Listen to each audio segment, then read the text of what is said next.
Die pa en seun kombinasie wat hulle het, maak dit makliker. Dis mense wat ons mee gemaklik is om meer besigheid te doen. Ons boer onder die Hartbeespoortdam waterskema. Die kanaal kom van Hartbeespoortdam af en hy eindig by Rooikoppiesdam.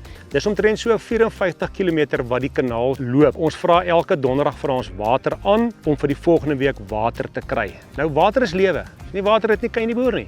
En water raak 'n probleem. Nou dis hoekom ons spulpunte toe is juist met die feit van dit is meer effektief. Ou kan nou dag en nag besproei en dis wat dit lekker maak.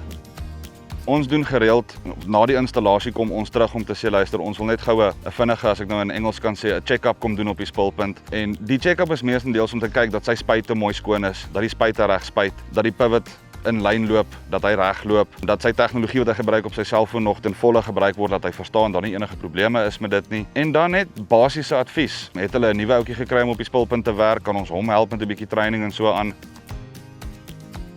Weereens kom dit terug na die feit van wat ons spulpunt eintlik so 'n plesier maak op 'n boer se plaas, is dit is heel eenvoudig. Daar is niks wat iemand nodig het om vir homself nou hier deur 'n graad te sit wat sy lewe vir hom gaan moeilik maak nie. So in die bouproses, as die boer daar aankom en hy het enige vrae, dan vat ons hom deur daai vraag hoe die masjien gebou word, hoekom die masjien so lyk. En as ons klaar is en die spuite is op, dan vat ons hom deur op sy spuitkaart. Ons sê vir hom, hier is jou druk, hier is jou persentasietyd, hierdie is die optimale druk. Jy kan hoër gaan as jy wil, net nooit laer nie.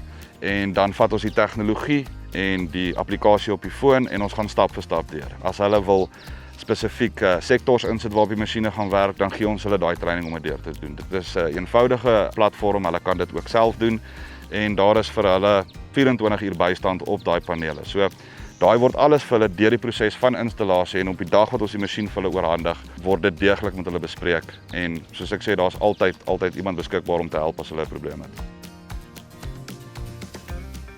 Ek dink dis seker van die lekkerste goed om 'n reintjie te bou is om die resultate van jou spulpunt te sien. Ek meen grootendeels, ek moet sê dit is ook maar die boer wat sy werk gedoen het om dit so mooi te laat lyk, maar dis baie lekker om vir mense te vra, luister, wat dink julle, die seisoen is deur, hoe dit gegaan? En ek moet vir jou sê, 105% van die keer sal die boer vir my sê, kyk, dit was nou 'n plesier. Ek het beter gedoen as wat ek gedoen het vorige jare. Ek moet sê, ek is eintlik vandag baie gelukkig oor my besluit en daai is vir my die ultimate. Dis hoekom ons doen wat ons doen.